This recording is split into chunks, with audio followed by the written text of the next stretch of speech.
Good morning to all of you. I am Rohit Kumar Nirala, PhD scholar from BHU IMS. Today I will discuss about the type of wounds, shock, basic of gastrointestinal system, diarrhea, food poisoning, nervous system, fits, convulsion, dog bite, and epilepsy.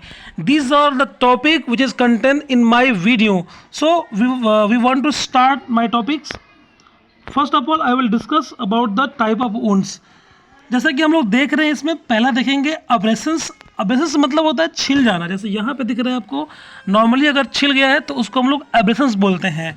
दूसरा देखते हैं लेसरेशंस, मतलब अगर हमें थोड़ा चोट लगी और हाथ हमारा पंगु हो गया तो उसको बोलते हैं लेसरेशंस बोलते हैं, जो कि आपको यहाँ पे दिखाया गया है। अगर आपको कट लग जाती है, जैसे यहाँ पे दिखाया गया कट, इसको बोलते हैं इंसिजन्स बोलते हैं।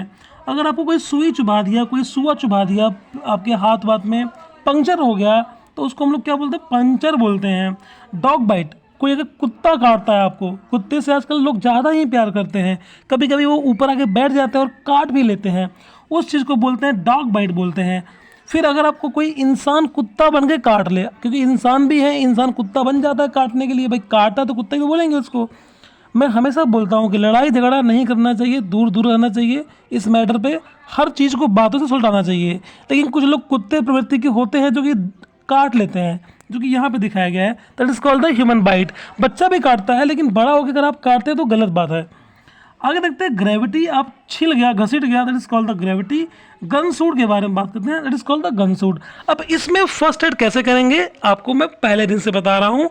इस तरह की कुछ भी हो उसको सेवलान से साफ करो, गाज लगाओ, गाज ले लो, गाज के ऊपर हम लोग बेटाडीन लगाओ, बांध दो, फिर पट्टी कर लो, सिंपल। आगे बात करते हैं हम लोग एम्पुटेशंस की।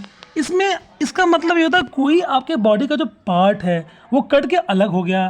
जैसे किसी ने मुर्गा काटा था, मुर्गा काटने वाला आदमी अपने हाथ पे मार लिया और ये उसका हाथ कट के बाहर आ गया, इसको हम लोग एम्पुटेशंस बोलते हैं। अब इस तरह के में हम लोग फर्स्ट एड क्या करेंगे, अगर किसी को इस तरह का चोट लगती है उस केस में हम लोग यहाँ पे प्रेशर देंगे।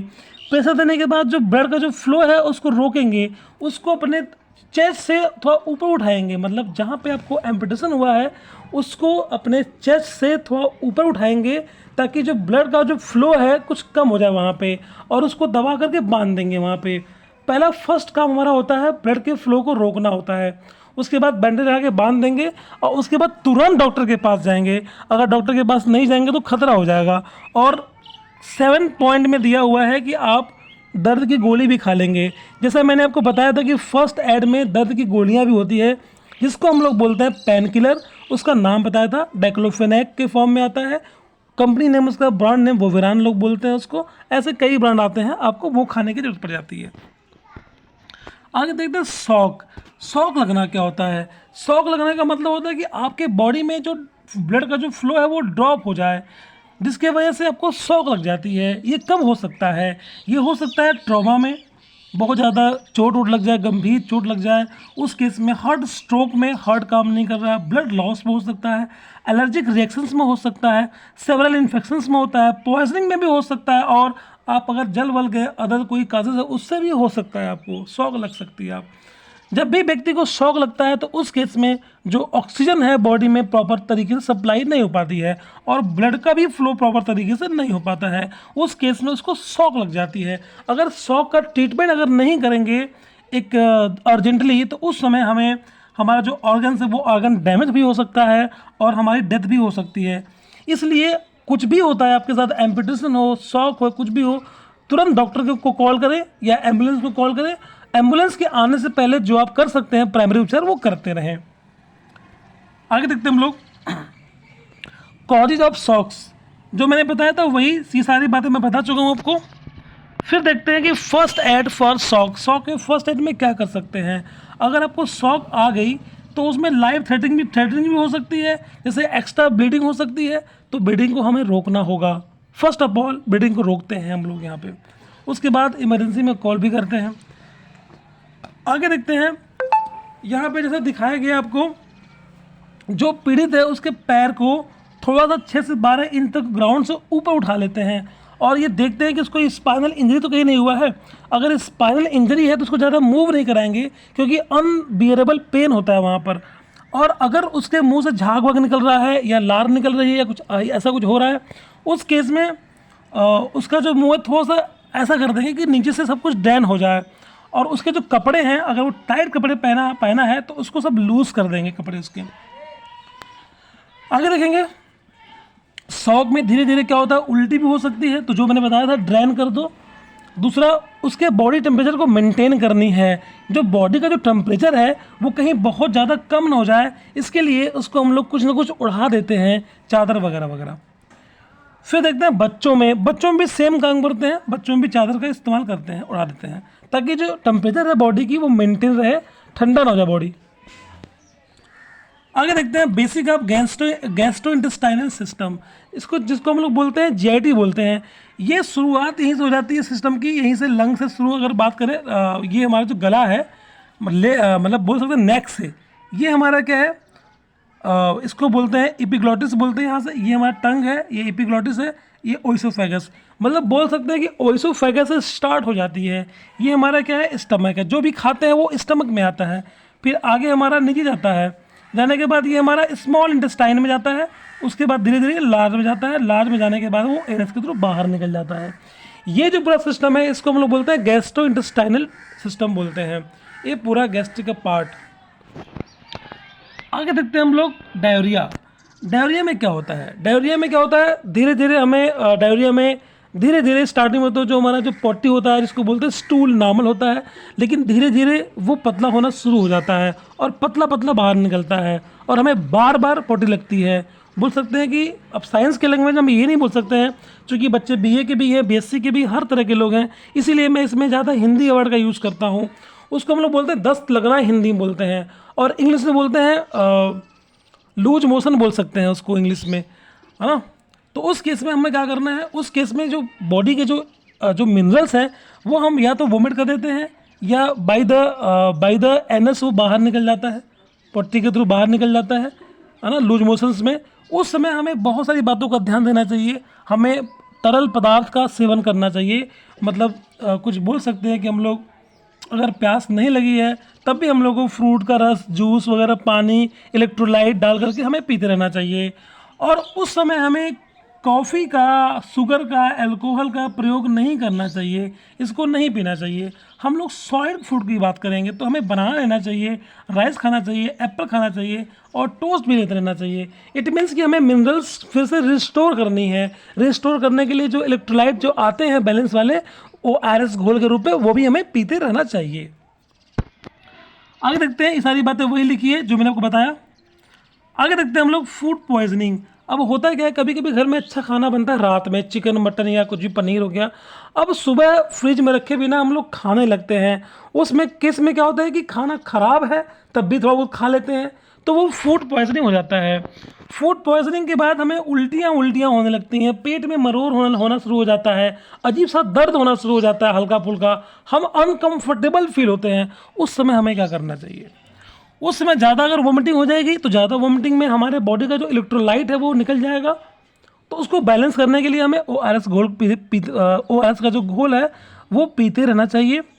और उसके बाद जो मैंने इससे पहले बताया था कि जैसे शराब का, दूध का सेवन नहीं करना चाहिए, या फिर कैफीन युक्त जो कॉफ़ी वगैरह है उसका यूज़ नहीं करना चाहिए। अगर दूध का इस्तेमाल करेंगे तो वो हमारा मामला ख़राब कर सकता है पूरा का पूरा। हम सिंपल सा भोजन लें, मसालेदार खाने से बचें, दाल रोटी खाएं, दाल चावल खाएं, और प्रोबायोटिक लें। प्रोबायोटिक का मतलब है कि हमारे दस्त लगने के बाद या उल्टी होने के बाद जो बैक्टीरिया होते हैं वो बाहर निकल जाते हैं, तो उनको फिर से ग्रो कराने के लिए हम लोग प्रोबायोटिक लेते हैं। तुलसी, जीरा, सौंफ भी हम लोग ले सकते हैं, अच्छा रहेगा ये। जितना संभव हो हम लोग फूड पॉइजनिंग में आराम करेंगे, क्योंकि उस समय हम लोग बहुत थक जाते हैं, इसीलिए हम लोग डॉक्टर से भी बात कर लेते हैं, कांटेक्ट कर लेते हैं। फिर बात करते हैं डॉग बाइट की। कुत्ते बहुत प्यारे होते हैं, लोग कुत्ते बहुत प्यार से पालते हैं घरों में, इतना प्यार से पालते हैं कि साथ में उसको लेके सोते भी हैं। बचपन में हम भी यही करते थे। अब कुत्ता उनका मुंह भी चाट लेता है। भाई कुत्ता अगर किसी इंसान का मुंह चाटे, कुछ भी करे, उससे होता क्या है कि रेबीज फैलने के चांसेस ज़्यादा हो जाते हैं। और कुत्ता तो कुत्ता है भाई, उसे तो पता है नहीं, वो इंसान तो है नहीं, इसीलिए हमें कुत्ते से थोड़ा दूर होना चाहिए, रहना चाहिए। और वैसे भी हमें पेट एनिमल्स को टच नहीं करना चाहिए, मैं आपको बता चुका हूँ। फिर यहाँ पर बात करते हैं डॉग बाइट की। अगर कुत्ता आपको काट ले तो क्या करना चाहिए। अगर डॉगी आपको काट लेता है तो सिंपली सा आप लोग उस एरिया को जहाँ पर वो काटा है उसको वॉश करना चाहिए, अच्छे से वॉश करना चाहिए। वॉश करने के बाद पोंछना भी चाहिए, बार बार साबुन से उसको वॉश करते रहना चाहिए। फिर उसके बाद जो ब्लीडिंग हो रही है उसको कंट्रोल करना चाहिए। ब्लीडिंग पे हम लोग बैंडेज वगैरह लगा करके कंट्रोल कर लेते हैं, बैंडेज बेटाडिन लगा कंट्रोल कर लो। उसके बाद फ़ौरन डॉक्टर के पास कंसल्ट करना चाहिए और एंटी रेबीज का इंजेक्शन भी लगवाना चाहिए। ये एंटी रेबीज का इंजेक्शन ज़रूरी है क्योंकि बाद में आपको हाइड्रोफोबिया भी हो सकता है अगर आप अवॉइड करेंगे तो। फिर बात करते हैं हम लोग नर्वस सिस्टम के बारे में। जो न्यूरॉन्स क्या होते हैं हमारे, ये हमारे पूरे बॉडी में फैले होते हैं, ज़मीन से लेके आसमान तक होते हैं। ये हमारे बॉडी में सारे इन्फॉर्मेशंस को पहुंचाते हैं सीएनएस के पास। अगर हम बात करें क्लासिफिकेशंस की तो नर्वस सिस्टम को दो पार्ट में डिवाइड किया गया है, सीएनएस और पीएनएस। जो सीएनएस है उसमें ब्रेन है और स्पाइनल कॉर्ड है। जो पीएनएस है उसमें ऑटोनॉमिक नर्व सिस्टम है और सोमैटिक है। जो ऑटोनॉमिक नर्व सिस्टम है उसमें पैरासिम्पैथेटिक भी हो सकता है और पैरासिम्पैथेटिक भी हो सकता है। जो सोमैटिक्स हो सकता है उसमें हमारे जो सेंसरी वगैरह होते हैं, मोटर्स वगैरह, वो आते हैं। तो हम लोग आगे देखते हैं कैसे कैसे क्या होता है। ये हमारे क्या है, न्यूरॉन्स हैं। न्यूरॉन्स का जो ऊपर का जो पार्ट है, ये जो पेड़ से दिख रहे हैं, इसको हम लोग डेंड्राइट्स बोलते हैं। इसी में सिनेप्सिस होती है। जो हमारे ये पार्ट दिख रहे हैं जिसको हम लोग बोलते हैं एक्सॉन टर्मिनल, ये जो पार्ट है दूसरे न्यूरॉन्स का, ये वाला पार्ट किसी और न्यूरॉन से, डेंड्राइट से मिलता है। उस क्रिया को बोलते हैं सिनेप्सिस बोलते हैं। जो सिनेप्सिस है उससे ही हमारे जो केमिकल मैसेंजर्स हो गए या जो इम्पल्स हो गए वो ट्रांसफ़र होते हैं मैसेज यहाँ से वहाँ। जो ये जो दिख रहा है बीच में, इसको बोलते हैं सेल बॉडी या सोमा बोलते हैं। ये जो है इसको न्यूक्लियस बोलते हैं। ये जो बीच बीच में दिख रहा है इसको बोलते हैं हम लोग rid of notes of Ranvier बोलते हैं। और ये जो सीध दिख रही है इसको बोलते हैं माइलिन सीध बोलते हैं। पूरे के पूरे को बोलते हैं एक्सॉन बोलते हैं। आगे देखते हैं कि इनमें सिनेप्सिस कैसे होती है। एक न्यूरॉन दूसरे न्यूरॉन से जुड़ता कैसे है। जब वो जुड़ेगा तभी तो मैसेज देगा, तो ये जुड़ता है, ऐसे जुड़ता है। एक न्यूरॉन्स का जो हमारा एक्सॉन टर्मिनल है दूसरे न्यूरॉन्स के, एक न्यूरॉन का हमारा जो एक्सॉन टर्मिनल है दूसरे न्यूरॉन्स के डेंड्राइट से वो कनेक्ट होता है, जैसा कि यहाँ पे दिखाया गया है। फिर वो अपने मैसेज को ट्रांसफ़र करता है। आगे देखा जाए तो हमने फिर से इस साइड रखी है थोड़ा और समझने के लिए कि जो हमारा मोटर्स, जैसे कि हमारा सीएनएस हो गया, पेरिफेरल में आ गया, फिर हमारे मोटर में आ गया। मोटर क्या होता है, मोटर का मतलब होता है हमारा इफरेंट, मतलब कि हमने जो कुछ भी देखा तो वो सिग्नल हमारा माइंड रिसीव किया, उसको बोलते हैं, उसको सेंसरी बोलते हैं। फिर सिग्नल के बाद जो हमारी जो बॉडी जो एक्टिविटी करती है उसको बोलते हैं मोटर बोलते हैं। मतलब कि सीएनएस से थ्रू बॉडी आएगा उसको मोटर बोलेंगे। जैसे यहाँ पे दो चीज़ दिखाई गई है, सोमैटिक नर्व्स दिखाए गए हैं। सोमैटिक नर्व्स से हम लोग क्या देखते हैं, हम लोग मोटर्स देखते हैं। यहाँ पे ऑटोनॉमिक दिखाया गया है। ऑटोनॉमिक में दो होते हैं, एक सिंपैथेटिक, एक पैरासिम्पैथेटिक। तो जो सिंपैथेटिक है इट मीन्स कि फाइट टू फ्लाइट, मतलब कि लड़ो या भाग जाओ। अचानक जो हम लोग एक्टिविटी करते हैं डर के मारे करने लगे, ये सब सोमैटिक में आती है। दूसरा आती है पैरासिम्पैथेटिक, मतलब ये रीड वाला होता है, मतलब डाइजेस्ट वाला होता है, रेस्ट। ये रेस्ट वाला पोजिशंस को बोलते हैं पैरासिम्पैथेटिक बोलते हैं। फिर ये हम लोग आगे बढ़ते हैं। ये मैंने आपको दिखाया कि ये हमारा क्या स्टिमुलस है, इसको आई ने रिसीव किया, मतलब रिसेप्टार ने रिसीव किया। जो रिसीव कर रहा है वो हमारा सेंसरी है, वो हमारे ब्रेन तक ले गया हमें। अब ब्रेन जो है, अब जो देगा हमारे बॉडी में जो इफेक्टर्स होगा उसको बोलते हैं मोटर्स बोलते हैं। तो इसको ऐसे हम लोग रिस्पॉन्स को समझ सकते हैं। आगे देखते हैं हम लोग स्ट्रोक बोल सकते हैं। स्ट्रोक का भी मतलब होता है, जैसे हमने शॉक देखा था वैसे ही हमारा कुछ मिलता जुलता स्ट्रोक भी होता है। स्ट्रोक में क्या होता है, हमारे जो ब्रेन में स्ट्रोक कहीं भी आ सकता है, मतलब बॉडी में, ब्रेन में, कहीं भी जो हमारे ब्लड सप्लाई है उसका रुक जाना आप कह सकते हैं, या उसका क्लॉट बन जाना बोल सकते हैं, या फिर जो ऑक्सीजन है उसका प्रॉपर पहुंच नहीं पाना ब्रेन सेल तक, that is called the stroke. आगे देखते हैं स्ट्रोक में क्या करेंगे हम लोग। स्ट्रोक में इंसान कभी कभी कॉन्शियस रहता है, कभी कभी अनकॉन्शियस भी हो जाता है, मतलब बेहोश हो जाता है। अगर बात करें फिट्स की तो स्ट्रोक में भी वैसे ही करेंगे जैसा हम लोगों ने पहले देखा था, उसमें देखा था शॉक में, वैसे ही हमारा पूरा काम स्ट्रोक भी करते हैं। फिट्स क्या होता है, फिट्स की बात करते हैं। फिट्स जो होता है बच्चों में दिखाया जाता है, बच्चे एक तरह की एक्टिविटी करने लगते हैं उल्टी सीधी बचपन में, that is called the fits. मतलब कि कुछ इस तरह से हम लोग बोल सकते हैं, ये वाला टोनिक फेज या क्लोनिक फेज, इस तरह की जो एक्टिविटी होती है, अकड़ना ऐठना बॉडी में, इसको हम लोग फिट्स बोलते हैं। ये बच्चों में देखा जाता है अक्सर। ये जो लिखा हुआ है मैंने इसमें यही बनाया कि कहाँ पे कैसा करना चाहिए, क्या फीलिंग्स होना चाहिए, इन्वायरमेंट के हिसाब से कैसा रहना चाहिए, ऐसा कुछ भी नहीं पता होता पेशेंट को। पेशेंट अपना खुद से ही ऐसा कुछ करने लगता है, that is called the fits. फिर बोलते हैं fits are the normal electrical activity in the brain that occur quickly, बहुत तेजी से हमारा नॉर्मल एक्टिविटी हमारे बॉडी में हो जाती है। आगे देखते हैं, इसमें हम बात करें टोनिक की बात करते हैं। एक टोनिक होता है, टोनिक स्टिफिंग मसल्स में होता है। जो ये टोनिक वाला हमारा होता है उसमें हमारा क्या होता है, बैकबोन हम लोग उठा लेते हैं और ऐसे ऐसे घुमाने लगते हैं, लेग्स वगैरह भी और आर्म्स भी। ये हमारा टोनिक वाला है। दूसरा हमारा एक वो क्लोनिक वाला है। क्लोनिक में क्या होता है कि हमारा जर्किंग मोमेंट होता है हमारे मसल्स में, जिससे लॉट ऑफ पेन भी हो सकती है, लेकिन हमें पता तो होता नहीं है, लेकिन पेन भी होती होगी हल्का फुल्का, है ना, उसको हम लोग टोनिक्स बोलते हैं।